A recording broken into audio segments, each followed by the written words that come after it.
Nosotros vamos a tratar de analizar sobre todo lo que dejó la declaración del presidente Milei en materia económica, nada menos que en la ONU. Hola Damián, ¿cómo va? ¿Cómo va, Hugo, Agus? ¿Cómo les va? Muy bien. Muy bien, muy bien. Escuchamos a Milei y te escuchamos a vos. A ver. Pero no está en el interés individual del político respetar estos principios, porque es precisamente en el agrandamiento del Estado a costa de las libertades de ciudadanos donde el político gana poder. Es así que para el político siempre será redituable sacrificar el futuro en el altar del presente, porque consumir el capital acumulado genera bienestar momentáneo y ese bienestar momentáneo genera votos. Pero a cambio está sacrificando un futuro de mayor crecimiento, haciendo que la riqueza acumulada sea cada vez menor en el tiempo.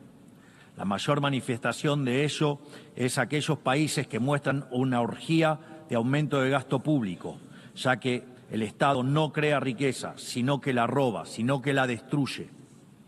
En este esquema, el político gana poder por vía doble, se legitima democráticamente y obtiene más recursos para gastar. Es decir, el político tiene un doble incentivo para fomentar esta traición intergeneracional. Bueno, ahí está el planteo, la idea de cómo funcionan los gobiernos demagógicos que gastan la riqueza acumulada, la gastan en el momento para obtener más votos. ¿Cuál es tu mirada de acuerdo a los datos que tenés? Mira, en el año 1993 la presión tributaria respecto del producto era 19,7%, informe del IERAL. Antes que asuma Milei era el 27,6%. En parte lo que le pasó a la economía, sobre todo al sector privado, es yo te doy protección a cambio de cobrarte más impuestos. ¿Y los impuestos quién los administra? El sector público. ¿El sector público quién los administra? Los políticos. Claro. Entonces, fíjate que, ¿cuál fue la tasa de cambio? Bueno, mirá, te protejo, pero mirá que te voy a cobrar más impuestos. Esto dejó un nivel de vulnerabilidad muy grande al sector privado, que ahora efectivamente tiene que salir a competir. ¿Por qué? Porque los impuestos en la gestión de Javier Milei retrocedieron a nivel nacional, pero aumentaron a nivel provincial y municipal. Básicamente, ¿por qué? Porque al no existir más las transferencias discrecionales, al no existir más, digamos, un incremento de las partidas presupuestarias y recorte del gasto público, se incrementaron ingresos brutos y tasas municipales. Claro. Entonces, efectivamente, nosotros tenemos que generar las condiciones para que sea el sector privado el que dinamice la economía, sin perder de vista de que el sector público es importante en la regulación y generación de incentivos para el crecimiento del sector privado. Entonces, ahí me parece que lo que viene diciendo Javier Milei es importante. ¿Se está dando? Yo creo que, bueno, hay mucho más recorte del sector público o gasto público de lo que todavía podemos evidenciar en materia de inversión privada local y inversión extranjera directa, ¿no? Claro, está bueno esto que marcás del equilibrio. Otro de los temas clave, ¿no?, en esta semana a nivel económico de AMI fue el respaldo de Scott Bessent. Escuchemos cómo le agradecía Javier Milei al secretario del Tesoro de los Estados Unidos. Muchas gracias, señor secretario. Gracias al Atlantic Council por esta honrosa distinción y a todos los presentes. Y quiero agradecer especialmente tanto al presidente Donald Trump como al secretario Bessent por haberle dado un espaldarazo de apoyo a la Argentina en un momento de alta incertidumbre. Se trata de un hito histórico en la relación de amistad y alianza estratégica que hay entre nuestras dos naciones, que seguramente traerá beneficio mutuo para ambas partes y también para el conjunto del continente americano. Un beneficio mutuo, ¿no? Le agradece a Scott Bessent, a Donald Trump, habla de algo histórico y de beneficios mutuos. Ahí me quiero posicionar. ¿Qué podemos esperar de estos beneficios mutuos? Todas hipótesis. En principio, primero, respaldarazo financiero. Viene tío Scott. Político y económico, sí. Claro, pero viene tío Scott y te dice: mira, tenés problema con el riesgo país argentino, quédate tranquilo que yo lo voy a calmar. Claro. Si es necesario, voy a comprar bonos argentinos. Si es necesario, fondo de estabilización americano, al cual ya Argentina recurrió en 12 oportunidades, la última vez año 1995, y probabilidad de swap chino. Hoy sabemos que la variable swap americano, la variable swap americano podría ser carta de cambio, digamos, pagarle al swap chino. Es decir, tenemos un swap con China de 18.000 millones de dólares que puede ser variable de cambio. Obviamente es nueva relación geopolítica a nivel mundial. Sí me parece que todo esto se va a ejecutar después del proceso eleccionario, Básicamente, ¿por qué? Porque yo creo que hay dos condicionantes. Uno es cómo efectivamente avanza este swap americano con relación al resultado de la elección y cómo avanza la gestión política de Javier Milei en relación a la oposición dialoguista y qué termina votando la sociedad. Claro. Me parece que solamente el anuncio generó... Vos imaginate, Agus, Hugo, televidentes, que el Tesoro americano, con los que hasta hace muy poquito eran los bonos más seguros del mundo, te compra al tercer riego país más importante del mundo y dice, ojo que también puedo comprar los bonos más inseguros del mundo. El tercer bono más inseguro del mundo Claro. es argentino, por eso la tasa de prima que paga Argentina en el mercado, ¿no? Ahora, hablemos de la micro, porque el impacto de los datos de la baja de inflación están claros. Probablemente tengamos una inflación de menos del 25% anual. Recordemos que en el 23 fue de 211% anual. Para entender ese dato, y la baja de la pobreza es de 20 puntos prácticamente de aquellos 50 con los que asumió el actual gobierno. ¿Qué pasa con el bolsillo de la gente? ¿Qué podemos decir sobre cómo esos datos se expresan en la vida cotidiana? Bueno, hay dos situaciones. Primero, efectivamente baja pobreza e indigencia por inflación. Para mí, todavía la que sigue estando complicada es la clase media. Estaba haciendo un análisis de qué pasó en el acumulado del año y vos ves que frente a la variación del salario privado registrado, que fue creciendo, de hecho ahora el INDEC dio salario mes de julio, último indicador, 2,5% arriba. Ves que respecto de servicios, que es lo que más consume la clase media, la pérdida de poder adquisitivo fue de 9 puntos. Hubo un costo a pagar. Ahí tenés un punto importante, Claro. porque es algo que no dejas de pagar. Exactamente. Y Agus, y no es un dato menor. ¿Por qué? Porque yo creo que, y lo he dicho en varias oportunidades en este segmento que tenemos acá, que la baja de la inflación le da mayor potencialidad a la clase, digamos, más vulnerable, aquel que estaba en situación de indigencia y pobreza, que a la clase media. Cuando ves en términos interanuales, el salario registrado privado creció 39,8% en promedio. ¿Cuánto creció la inflación en servicios? Escuchen. Dato de INDEC, 58,5%. Mucha Así diferencia. que estás casi 20 puntos arriba en materia de servicios. Eso hace que la clase media hoy esté en una situación todavía postergando un nivel de relajamiento con comodidad. Hay menos pobres, hay menos indigentes, un montón. Creo que el mayor costo a pagar estaba contenido durante muchísimo tiempo y era la clase media. Bueno, es ahora la que... Está bueno igual lo que explicás para entender o para intentar explicar un poco por qué tanta gente dice esto de sí, yo veo que baja la inflación, veo que hay un número menor de pobreza, pero en mi bolsillo no lo termino de sentir. Bueno, tiene que ver con estas cosas que no podés dejar de pagar, que aumentan por encima de la inflación. Y que además son servicios casi de demanda inelástica. Nadie se le ocurre cambiar a los chicos a mitad de año. A nadie se le ocurre quizás sacar la obra social o dejar de tener comunicación en el celular o cortar repentinamente el cable o la conexión a internet hogareña o no viajar más en transporte público. Bueno, todos esos precios estaban efectivamente desfasados, son los que más impactan. Imagínate 20 puntos arriba del salario. No es un dato menor, porque es un costo fijo que siempre está por encima de la variación salarial. Efectivamente, yo creo que la clase media quizás es la más postergada y esto se puede llegar a revertir con descenso de inflación, crecimiento de la economía y mejora real del poder adquisitivo a medida que vaya avanzando el crecimiento económico y pueda distribuir un mejor salario, ¿no? Bueno, tenemos un tuit, es el tema, ¿no? Hay un posteo, a ver, que vamos a... sobre la actividad económica, básicamente. Mira, rebote agosto 2025, creciendo 0,7% en la comparación mensual. En términos interanuales, más 5,5%. Aporte al crecimiento, igual intermediación financiera y del comercio, particularmente de la rama mayorista, industria, manufacturera y la actividad de minas y canteras. Cuánta información que te mete en un posteo, Damián Dipache, ¿no? ¿Lo podés explicar todo? Gracias. Es un informe de Orlando Ferreres que mide actividad económica y nosotros venimos de un segundo trimestre de caída de la actividad económica, donde el mes de julio también mostró caída de la actividad económica y estaríamos teniendo un remote desestacionalizado, es decir, agosto respecto del mes de julio de la actividad económica. Bienvenido sea, veremos cómo termina este trimestre del año, porque hay un gran indicio de que Argentina tenía una probabilidad muy fuerte de ingresar en recesión, que son 2 trimestres de caída de la actividad económica. Crece un poquitito.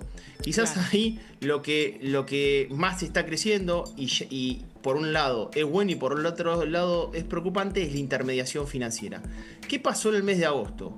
Muchos tuvieron que acceder a nivel de crédito, pero también por las tasas elevadas, y eso efectivamente incrementó los niveles de deuda en el mercado, tanto para capital de trabajo por parte de pymes como para hogares para financiar su gasto corriente. Entonces, algo que efectivamente debería ser bueno, ojo que este punto, que es el sector que más crece, se debió a este factor que les digo yo en agosto de 2025. ¿no? Vos recién mencionabas el tema del salario y tenemos la información con los datos que vos aportás y me parece interesante poder analizarlo, ¿no? Salarios de julio 2025, 2,5% arriba, traccionado por el salario no registrado, o más por el salario no registrado que por el salario registrado y público. Y ahí tenemos el gráfico del INDEC que habla justamente de esta suba del 2,5 en julio. ¿Qué tenemos que ver de esto que está acá en pantalla, Dami? ¿Qué es lo importante?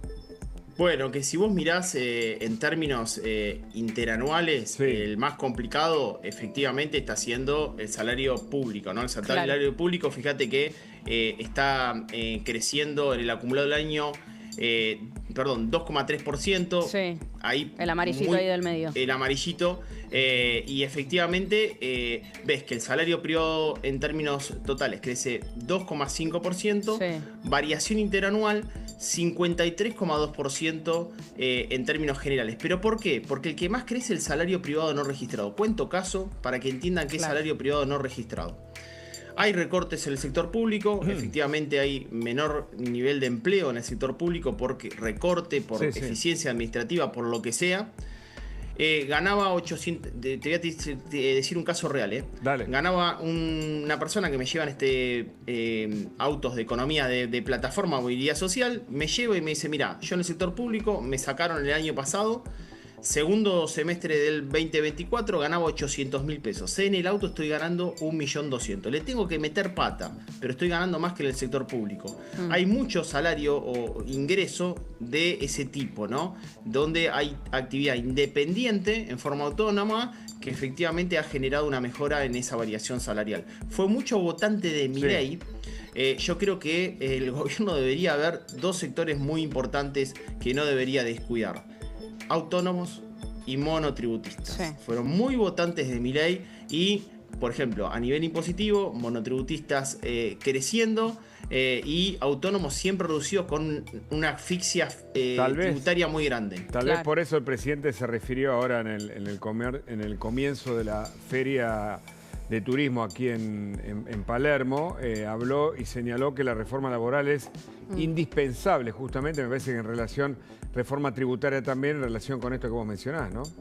Fundamental, básicamente, ¿por qué? Porque Argentina registra altos niveles de informalidad, altos niveles de cuentapropismo, básicamente porque nadie quiere contratar por poner riesgo su empresa, por tener un juicio laboral o por, en muchos casos, además de esto, tener que estar ligado a la compresión que implica una relación sindical no generosa para generar un proceso productivo acorde a las necesidades del privado. Esos 3 factores, bueno, yo creo que efectivamente tienen necesidad de ajuste de cambio, es algo reclamado y bueno, es generación, es antiempleo. El empleo privado en Argentina